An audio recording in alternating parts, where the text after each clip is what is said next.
একটু চেকিতান মহাবীর্যশালী কাশীরাজ পুরোজিত কুন্তিভোজ নরশ্রেষ্ঠ শৈব পরাকান্ত যোধামন্যু বিদ্যমান উত্তম ওজা সুভদ্রানন্দন অভিমন্যু এবং দ্রৌপদীর পঞ্চপুত্র এই সকল মহারথীগণ বর্তমানে তার যুদ্ধে এখানে কারা কারা উপস্থিত আছেন?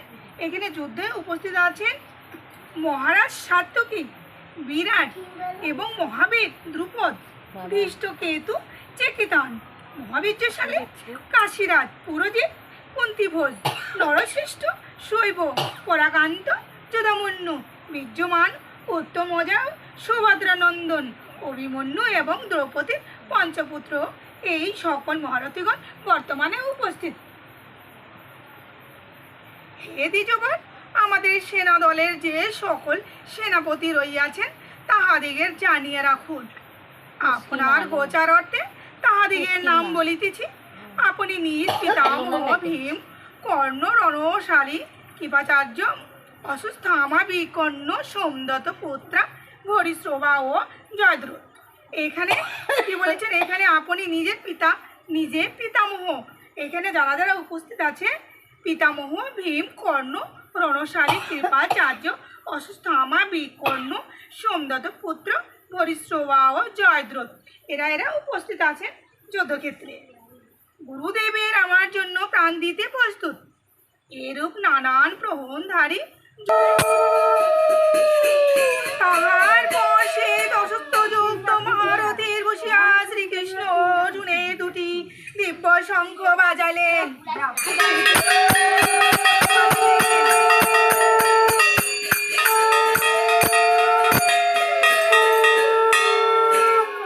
শ্রীকৃষ্ণ পাঞ্চজন্য শঙ্খ, অর্জুন দেবদত্ত শঙ্খ এবং ভীষ্ম সেন পৌণ্ড্র নামক শঙ্খটি বাজালেন।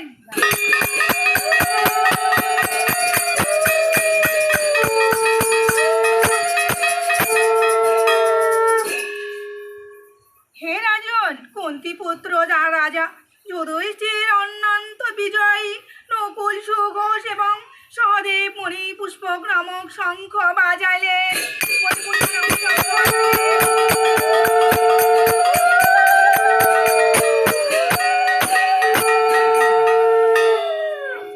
মহাবীর কাশীরাজ শ্রেষ্ঠ বীর শিখণ্ডী ধৃষ্টদ্যুম্ন বিরাট মহাবীর সাত্যকী দ্রুপদ দ্রৌপদীর পঞ্চপুত্র সুভদ্রা পঞ্চগণ, তাদের ভালো করে মহাবীর অর্জুন উনি ভালো করে দেখবেন।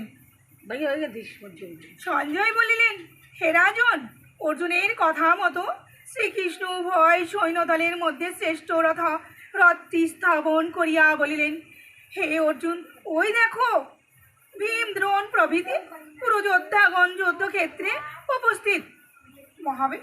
ভগবান শ্রীকৃষ্ণ তখন ঠিক মধ্যেখানে রথটি রেখে বললেন, ওই দেখো ভীম দ্রোণ প্রভৃতি পুরোযোদ্ধাগণ যুদ্ধক্ষেত্রে উপস্থিত। তাহার পর অর্জুন সেই স্থানে অবস্থিত উভয় সৈন্য দলের মধ্যে পিতামহ গুরু তাৎপুত্র ভ্রাতা শ্বশুর মাতুল ও সুহিত প্রভৃতিকে দেখিলেন। এখানে যুদ্ধক্ষেত্রে কাকে কাকে দেখিলেন? পিতামহ গুরু তাৎপুত্র ভ্রাতা শ্বশুর মাতুল ও সুহিত প্রভৃতিকে উনি দেখিলেন। সেই সকল আত্মীয় স্বজন বন্ধু বান্ধবকে যুদ্ধক্ষেত্রে অবলোকন করিয়া করুণায় অর্জুনের মন ভরিয়া গেল। তখন তিনি দুঃখিত হইয়া বলিলেন, হে কৃষ্ণ, যুদ্ধকামী এই সকল আত্মীয় স্বজনকে সম্মুখে দেখি আমার অঙ্গ অবসাদগ্রস্ত, মুখ শুষ্ক হইতেছে। যুদ্ধক্ষেত্রে সকল আত্মীয় স্বজন বন্ধু বান্ধবকে দেখে উনার তখন মুখ শুষ্ক হইতেছে, আমার শরীর কাঁপিতেছে। মহাবীর অর্জুনের শরীর তখন কাঁপছে আর মুখ শুকিয়ে যাচ্ছে, হস্ত হইতে কাণ্ডে স্খলিত হইতেছে এবং গাত্র দগ্ধ হইয়া যাইতেছে। তখন উনার শরীর মুখগুলো সব শুকিয়ে যাচ্ছে, ওনার হাত পা কাঁপছে আত্মীয় স্বজন বন্ধু বান্ধবকে যুদ্ধক্ষেত্রে দেখে। হে কৃষ্ণ, আমি রথের অবস্থান করিতে অক্ষম। তখন মহাবীর অর্জুন ভগবান শ্রীকৃষ্ণকে বলছেন, হে কৃষ্ণ, আমি রথে অবস্থান করতে অক্ষম, উনি অবস্থান করতে চাইছেন না। আমার মন অন্তত অস্থির, উনার মন অস্থির হয়ে পড়ছে। আমি নানান প্রকার অশুভ লক্ষণ দেখিতে পাইতেছি।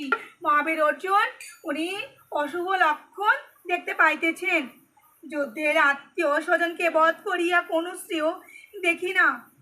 হে কৃষ্ণ, জয় চাহি না, রাজ্য চাহি না, শুভগও চাহি না, উনি কিছুই চান না।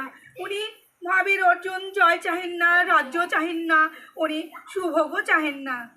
হে গোবিন্দ, রাজা বা ধনের আমাদের প্রয়োজন কি? এইখানে ভগবান শ্রীকৃষ্ণকে মহাবীর অর্জুন বলছেন যে আমাদের রাজ্য বা আমাদের ধনের প্রয়োজন কি? যাহাদের জন্য রাজ্য ভোগ এবং সুখ কামনা করি, সেই গুরু পিতামহ পিতৃব্য মাতুলাদি আকর্ষিত হবেন। সেইখানে আকর্ষিত হলে সেইখান থেকে বর্ণ সংকর জন্মগ্রহণ করবেন, তাই তো? ওখানে বর্ণ সংকর জন্মগ্রহণ করবেন। বর্ণ সংকর হলে কুলে নরক ভোগ হয়। এখানে সেইখান থেকে বর্ণ সংকর যদি হয়, সেইখানে কিন্তু কুলের নরক ভোগ হয়। এবং সেইখানে শুধু নয়, আমাদের মধ্যেও কারো যদি স্বামী মারা যায়, কারোর সঙ্গে যদি সম্পর্ক হয় বা তার সঙ্গে সম্পর্ক হয়ে যদি সন্তান জন্মগ্রহণ হয়, তাহলে ওনাকে সেই সন্তানকে বলা হয় বর্ণসংকর।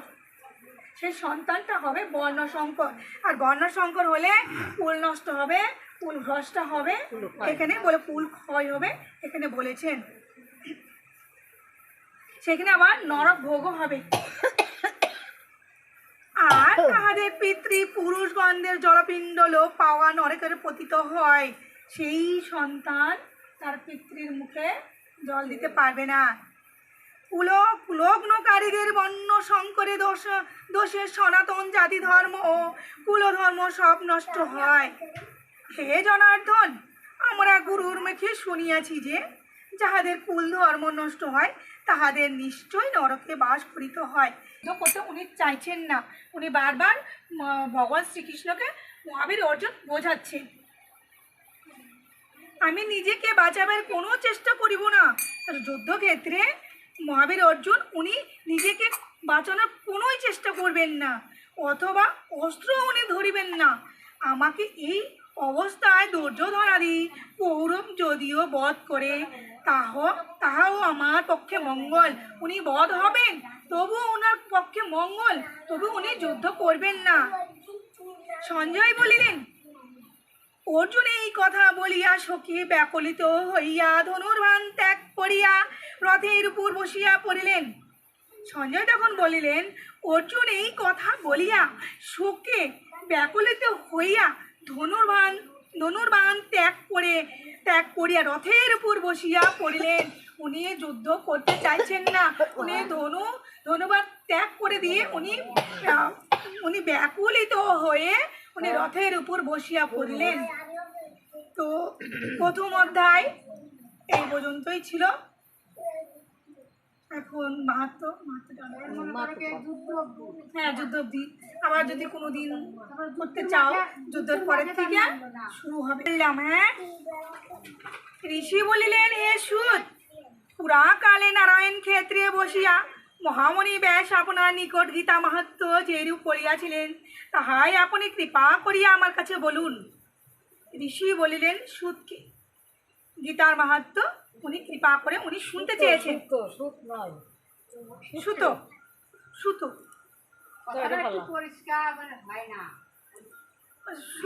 মানে একে হয় না, সুতো না, সুত বলেন। হ্যাঁ হ্যাঁ, ওই সুতি হয়ে যাবে। আপনি কৃপা করে আমার কাছে বলুন। সুতো হয়তো সুতো একই হয়ে গেল, মানে যে সুতোই উচ্চারণটাই হচ্ছে। সুত বলিলেন, আপনি যে মঙ্গলময় পরম ঘোরতম উত্তম বিষয়ে জিজ্ঞাসা করিলেন। আপনি যে মঙ্গলময়, আপনি উত্তমতম বিষয় জিজ্ঞাসা করিলেন। উনি উত্তমতম জিজ্ঞাসা করিলেন, সেটাই উনি বলছেন। হে উত্তমতম, সেই উত্তমতম গীতা মাহাত্ম্য বলিতে কাহার সামর্থ্য আছে? ইহার একমাত্র শ্রীকৃষ্ণই জানেন। আর ইহা অর্জুন, ব্যাসদেব, শুক্রদেব, যাজ্ঞবল্ক্য ও মিথিলারাজ, জনক ঋষি ও কিছু কিছু জানেন। এরাও কিছু কিছু জানেন গীতা মাহাত্ম্য, আর অন্যের কানে শুনিয়া লেশমাত্র কীর্তন করেন। আমি ব্যাসদেবের মুখে শুনিয়াছি, তেমনই তাহা কিছু এই স্থানে কীর্তন করিতেছি, তাহা শ্রবণ করুন। তোমরা সবাই মনোযোগ সহকারে শ্রবণ করো। গীতার মাহাত্ম্য শুনতে খুবই ভালো লাগে আর খুবই অমৃত কথা। সমস্ত উপনিষদ ধেনু স্বরূপ শ্রীকৃষ্ণ হলেন দহন কর্তা, অর্জুন উহার বৎস, আর দুগ্ধ হইলেন শ্রেষ্ঠ গীতা শাস্ত্রের স্বরূপ অমৃত। গীতা শাস্ত্রকে এইখানে অমৃত বলা হয়েছে। শ্রীকৃষ্ণ অর্জুনের সারথি পদে প্রতিষ্ঠিত হইয়া জগতের উপকারার্থে গীতারূপ অমৃত দান করিয়াছিলেন। শ্রীকৃষ্ণ অর্জুনের সারথি পদে, ভগবান শ্রীকৃষ্ণ যখন অর্জুনের সারথি হন, সেই প্রতিষ্ঠিত হইয়া জগতের উপকারার্থে, জগতের ভালোর জন্য, মঙ্গলের জন্য গীতারূপ অমৃত দান করিয়াছিলেন। সেই শ্রীকৃষ্ণ রূপ পরম ব্রহ্মকে প্রণাম করি। ধ্বনি দাও।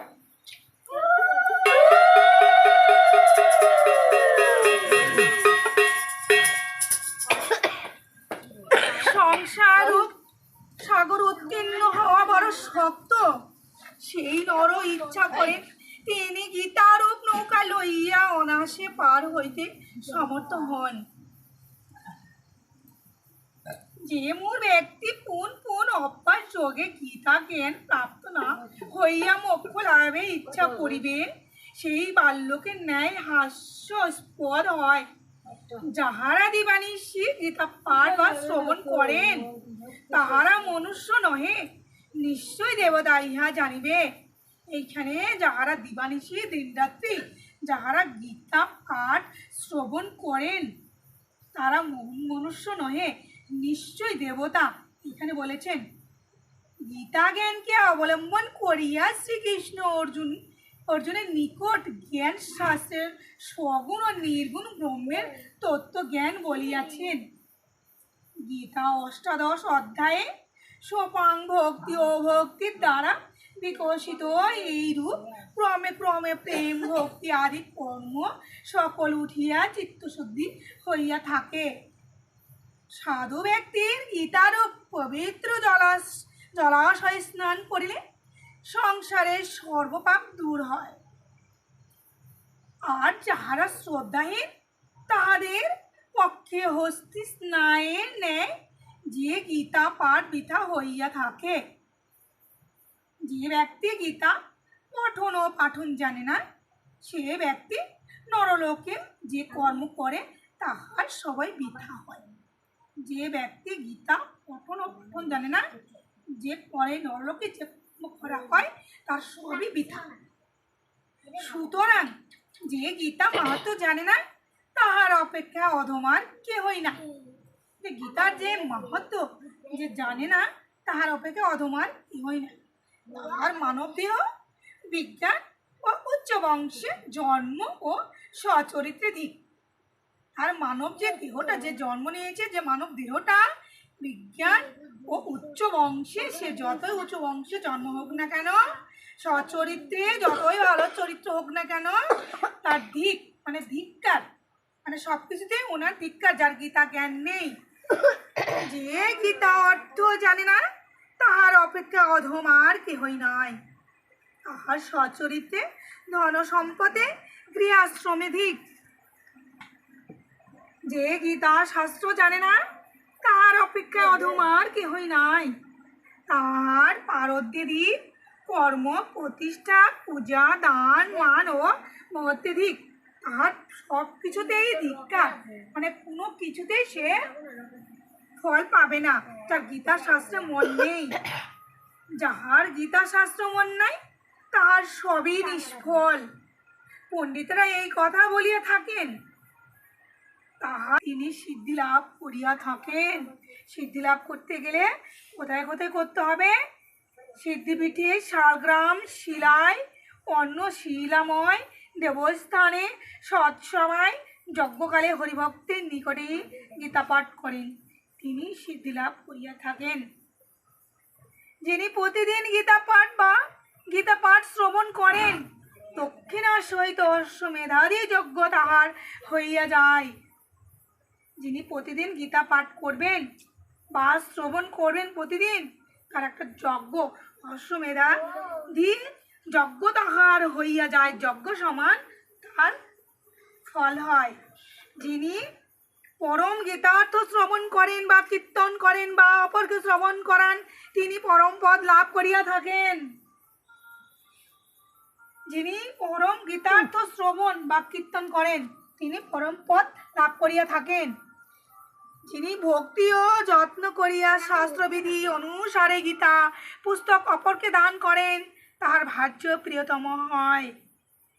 তিনি যশ সৌভাগ্য অটুট শাস্ত্র লাভ করেন এবং স্ত্রীর প্রিয় হইয়া পরম সুখ লাভ করেন।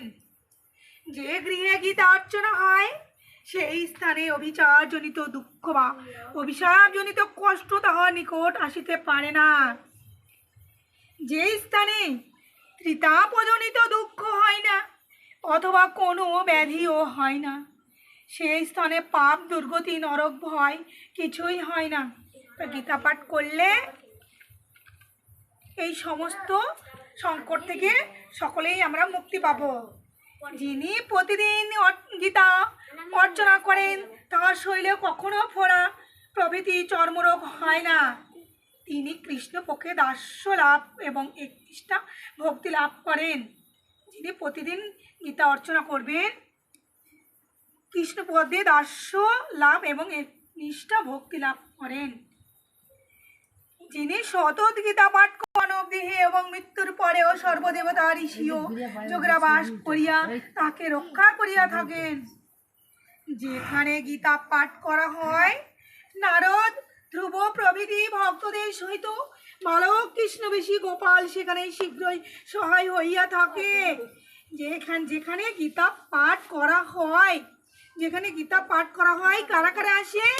নারদ, ধ্রুব প্রভৃতি ভক্তদের সহিত বালক কৃষ্ণবেশী গোপাল সেখানে শীঘ্র সহায় হইয়া থাকে। এখানে গীতা পাঠ করা হয়েছে, তাহলে এখানেও তারা এসেছেন। তোমরা ধ্বনি দাও।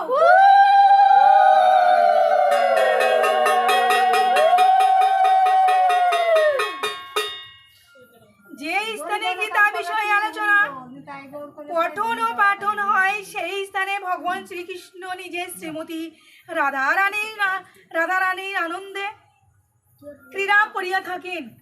যে স্থানে গীতা বিষয়ে আলোচনা হয়, পঠন ও পাঠন হয়, সেই স্থানে ভগবান শ্রীকৃষ্ণ নিজে শ্রীমতী রাধা সহিত আনন্দে ক্রীড়া করিয়া থাকেন। যেখানে গীতা পাঠ হয়, সেখানে রাধারানী, ভগবান শ্রীকৃষ্ণ রাধারানীকে নিয়ে নৃত্য করেন, আনন্দ করেন। তো এইখানে তিনি নিশ্চয়ই উপস্থিত আছেন।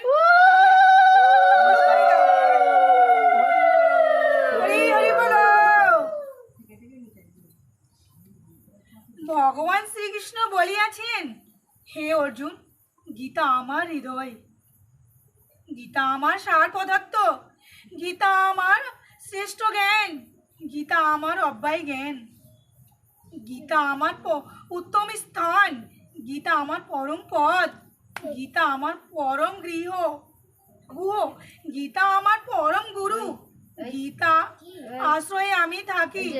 এইখানে ভগবান শ্রীকৃষ্ণ অর্জুনকে কি বলেছেন? গীতা ও পুরা পড়ছি এই করো, যে ছবি উঠেছে দেখ, টাকা এদিক টাকা। এইখানে ভগবান শ্রীকৃষ্ণ মহাবীর অর্জুনকে বলেছেন, গীতা আমার উত্তম স্থান, গীতা আমার পরম পদ, গীতা আমার পরম গুহ, গীতা আমার পরম গুরু, গীতা আশ্রয়ে আমি থাকি। ভগবান শ্রীকৃষ্ণ এখানে গীতা আশ্রয়ে উনি থাকেন বলেছেন। গীতা আমার পরম গৃহ, গীতা জ্ঞান আশ্রয় করিয়া আমি ত্রিলোক পালন করি। এখানে গীতা জ্ঞানকে আশ্রয় করিয়া ভগবান শ্রীকৃষ্ণ ত্রিলোক পালন করেন। গীতা আমার পরম ব্রহ্মরূপিণী শ্রেষ্ঠ বিদ্যা, এ বিষয়ে কোনো সন্দেহ নাই। ইহা অধমাত্রা অনিবার্য পদাধিকার।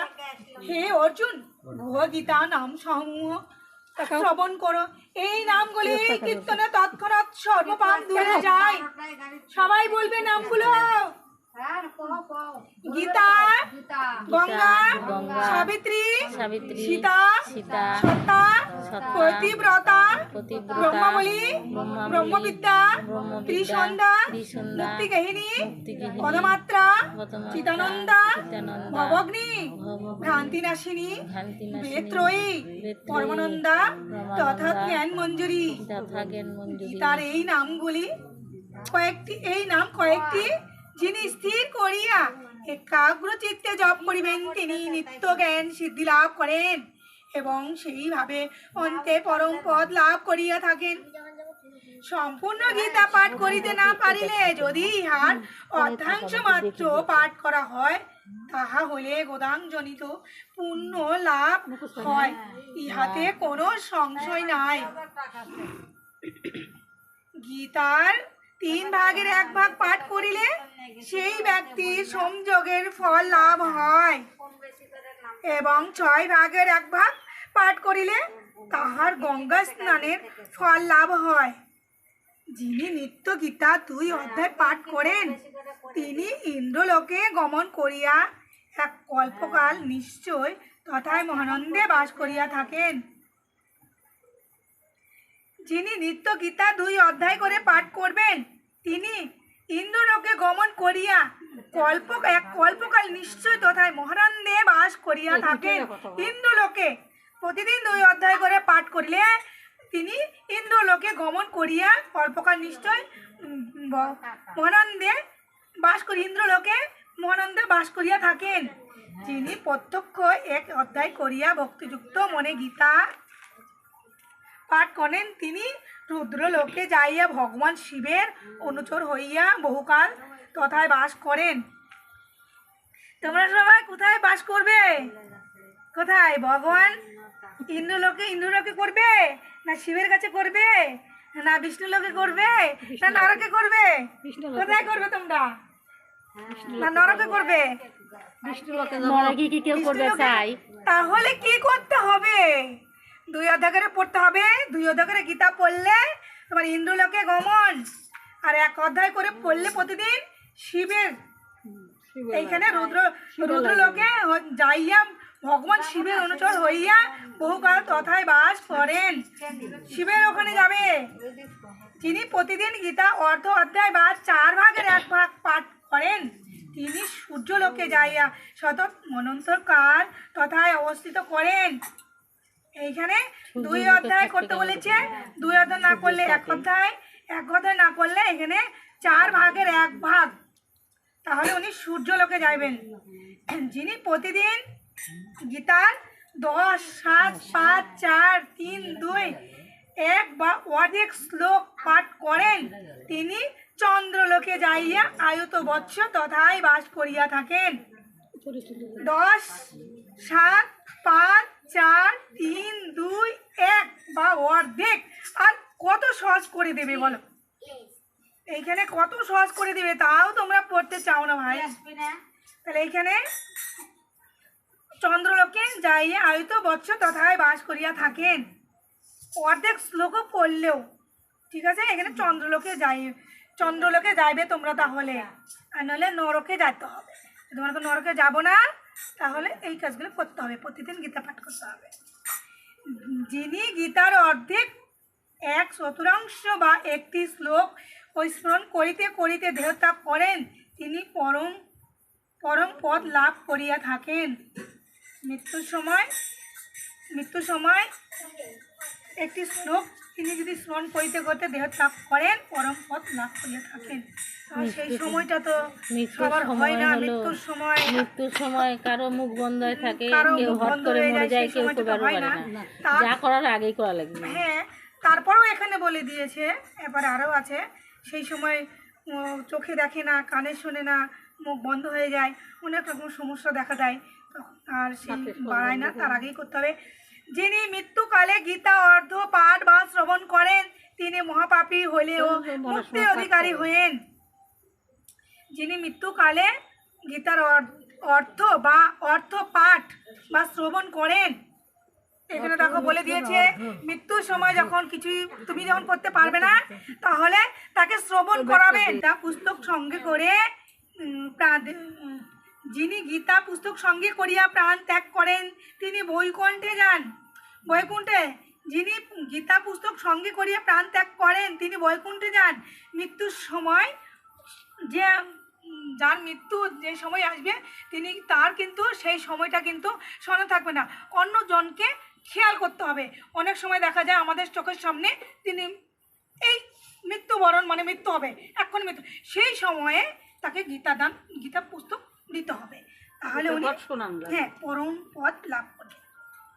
গীতার একটি অধ্যায় সংযুক্ত হইয়া কেহ দেহ ত্যাগ করিলে আবার তিনি মনুষ্য হইয়া জন্মগ্রহণ করেন এবং পুনরায় গীতাভ্যাস করিয়া মুক্তি লাভ করেন।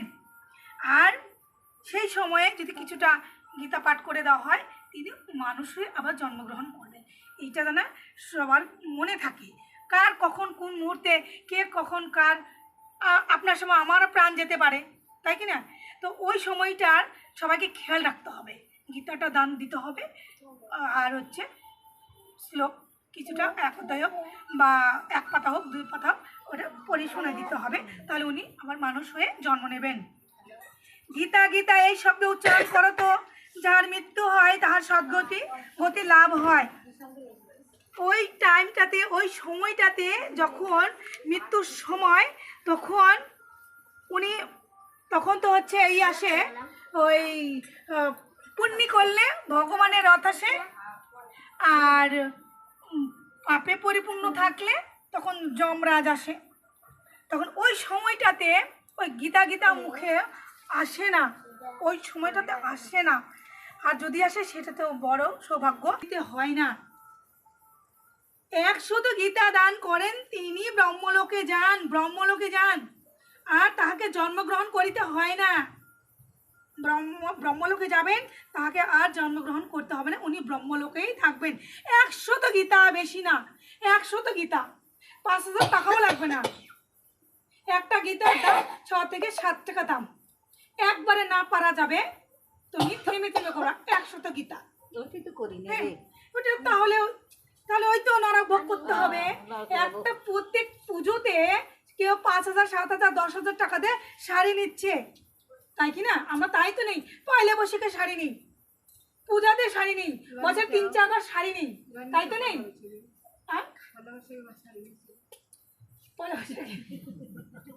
তো যাই হোক, আমি নেই না, অন্যান্য কেউ নাই তো, সবাই নাই তো, সবাই নেই, তুলো না, পয়লা বৈশাখ শাড়ি নেয়, পুজো তো নেয়, মানুষের 2-3 বার হ্যাঁ সেটা যেটা আসল কাজ আমাদের। আচ্ছা আমি অনেকদিন ঠাকুরের কৃপায়, আমি যতদিন থেকে ঠাকুর গোবিন্দর কৃপায় যতদিন থেকে আমার গীতা জ্ঞান মানে ব্রেনে ঢুকেছে, তো সেদিন থেকেই আমি একটা বাড়ি দুটো বাড়ি আমার পার্সে দেখবে সবসময় গীতা থাকবে, সবসময় আছে, কিন্তু আমার ব্যাগের মধ্যে দেখবে সব সময়। যে কোনো প্রান্তে আমি যদি দেখি যে ঠিক কোনো কৃষ্ণ ভক্ত আছে, মা আছেন, বাবা আছেন, কেউ যদি আছে যদি দেখে গীতাকে যে সম্মান করতে পারবে, সবাইকে দিলে হবে না, কিন্তু যে তোমাকে গীতার সম্মান করবে তাকে তুমি দেবে। যে গীতাকে সম্মান করবে, সে পড়তে না পারলো, সে তার পড়ার সময় নেই, কিন্তু সে একটা প্রণাম করবে, প্রতিদিন একটা করে তুলসী পাতা দেবে, যে সম্মান করতে পারবে তাকে গীতা দিতে হবে। তুমি একটা করো, তোমাকে 100 টাকা করলেই হলো, তুমি 5 বছর ধরে করো, অসুবিধা নেই। 100 টাকা গীতার দাম কত? আর এখানে গীতার দানের প্রভাব কি বলছে শোনো। গীতা দানের প্রভাবে দাতা শব্দ কল্পকাল অবধি বিষ্ণু লোকে বিষ্ণু সহিত আনন্দে বাস করেন। কি বলেছে এখানে? গীতা কি আমি লিখেছি, তুমি লিখেছ না অন্য কেউ লিখেছে? কেউ তো লিখেনি, লিখেছে কে? এখানে ভগবান শ্রীকৃষ্ণ মুখের বাণী, আমার তোমার না, তাই কি না? এইখানে 100 গীতা দান করলে কি হবে? এখানে ভগবান শ্রীকৃষ্ণ বিষ্ণু সহিত বিষ্ণু লোকে বাস হবে। 100 গীতার দাম কত রে বাবা, কত? 1000 টাকাই হলো। হ্যাঁ, তাহলে এখানে কি বলেছেন? উনি কি মিথ্যা বলেছেন? এটা ভগবান শ্রীকৃষ্ণ মুখের বাণী, তোমাদের যতবারই গীতা পাঠ করা হয় ততবারই তোমাদের সকলকে বোঝাই। এইরকম করে বুঝাতে বুঝাতে বুঝাতে বুঝাতে কারো না কারো ব্রেনে ঢুকবে, সে ঠিক কাজ করবে। কেন বলি যে 100 গীতার দাম, 100 গীতা দাম তোমার সকলকে, তোমাদের বিষ্ণু লোকে বিষ্ণু সহিত আনন্দে বাস করবে তোমরা, আনন্দে। এই নরকে আসতে হবে না। এই যে আমরা ড্রেনের যে পোকাগুলো দেখতে পাচ্ছ, ওরা কিন্তু মানুষ, ওরা কিন্তু হচ্ছে জনি ভ্রমণ করছে। যে তোমার বাড়িতে যে এই যে গাছ আছে, এটা কি গাছ? কাঁঠাল গাছ। উনি কিন্তু আর জনি ভ্রমণ করছে, উনি কিন্তু মানুষ ছিল, উনি জনি ভ্রমণ করছে। কিন্তু 33 লক্ষ জনির মধ্যে একটা জনি এই যে কাঁঠাল গাছ। এই কাঁঠাল গাছ যেদিন কাটা হবে, মারা যাবে কাঁঠাল গাছটা, সেই দিন অন্য কোনো জনিতে জন্ম নেবে উনি। 33 লক্ষ জনি ভ্রমণ করছে, তার মধ্যে একটা জনি। তো কি 100 গীতা? তোমার সকলকেই বলি, তোমরা সকলেই দুটো করে নাও, দুটো করে, কি পারো, যদি না পারো দুটো করে নেবে, দুটো করে নেবে, 5টা করে নেবে, 5টা করে নেবে। হ্যাঁ 184। হ্যাঁ, একটা একটা করে গীতা দান করতে পারো। এইখানে তো বলেই দিয়েছে 84 লক্ষ। হ্যাঁ জনি ভ্রমণ করে। হ্যাঁ সেটাই তো বলে। তাহলে তোমরা কিন্তু সবাই করো, বুঝতে পেরেছো? আর এইখানে আরেকটা কথা আছে, কেউ যদি গীতাটা পড়ে, হ্যাঁ, অনেকে এই সংস্কৃত শ্লোক পড়তে পারে না, সত্যি পড়তে পারে না। বাংলা গীতা যদি দান করো, ওটা মোটা হবে, এরকম মোটা হবে, এটা বাংলা গীতা মোটা হবে।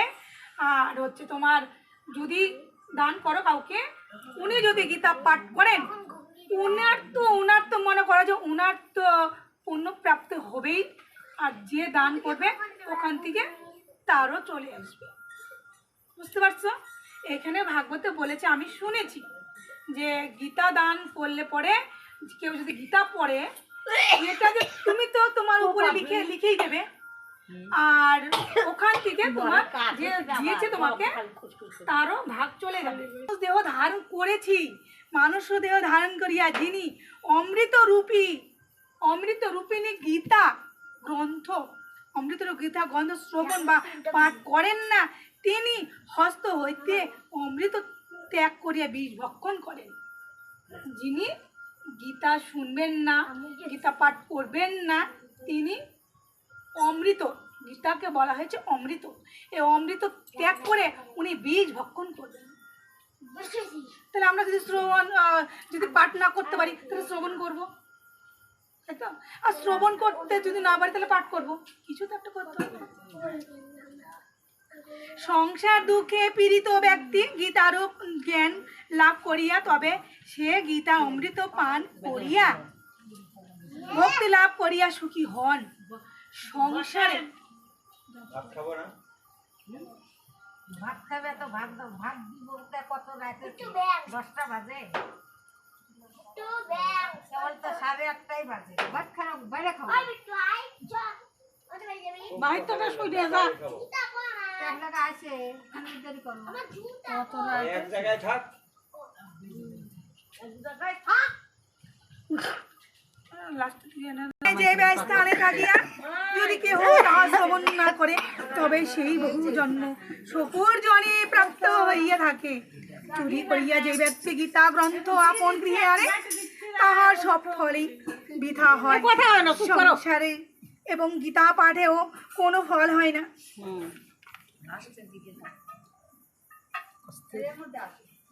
যে ব্যক্তি গীতার ব্যাখ্যা শ্রবণ করিয়া সত্যই পরমার্থিক ভাবে বিভোর হন না, প্রথমত্ব ব্যক্তির পরিশ্রমে নেই, তাহার এ পৃথিবীতে কোনো কর্মেই ফল লাভ হয় না। গীতা পাঠ শ্রবণ করো তো পরমাত্মাগী প্রীতির জন্য স্বর্ণভোজ্য পাঠ্যবস্ত্র ও গীতা গ্রন্থ দান করিবে। যিনি গীতা পাঠ করেন, তাহাকে বস্ত্রাদি সহ বহুবিধ ভোজ্য দ্রব্য দিয়া পূজা করিলে ভগবান তাহাতেই সন্তুষ্ট হয়ে। এই সকল কথা বলিয়া সুতমণি পুন বলিলেন, এই গীতা মাহাত্ম্য পুরাতন, ইহা ভগবান শ্রীকৃষ্ণের নিজের মুখের বলিয়াছেন। গীতা পাঠ অন্তে যিনি এই মাত্র পাঠ করেন, তিনি যথোক্ত ফল লাভ করিয়া থাকেন। গীতা পাঠ করিয়া যিনি মাহাত্ম্য পাঠ করেন না, তাহার গীতা পাঠ ফল বৃথা, শ্রবণ মাত্রই সার। যিনি গীতা পাঠ করিয়া মাত্র পাঠ করেন এবং শ্রদ্ধাপূর্বক শ্রবণ করেন, তিনি পরমা গতি লাভ করিয়া থাকেন। যিনি গীতা বাক্য শ্রবণ করিয়া গীতা মাহাত্ম্য শ্রবণ করেন তার পুণ্য ফল ত্রিলোকে সর্বসুখে কারণ হইয়া থাকেন। গীতা মাহাত্ম্য সমাপ্ত।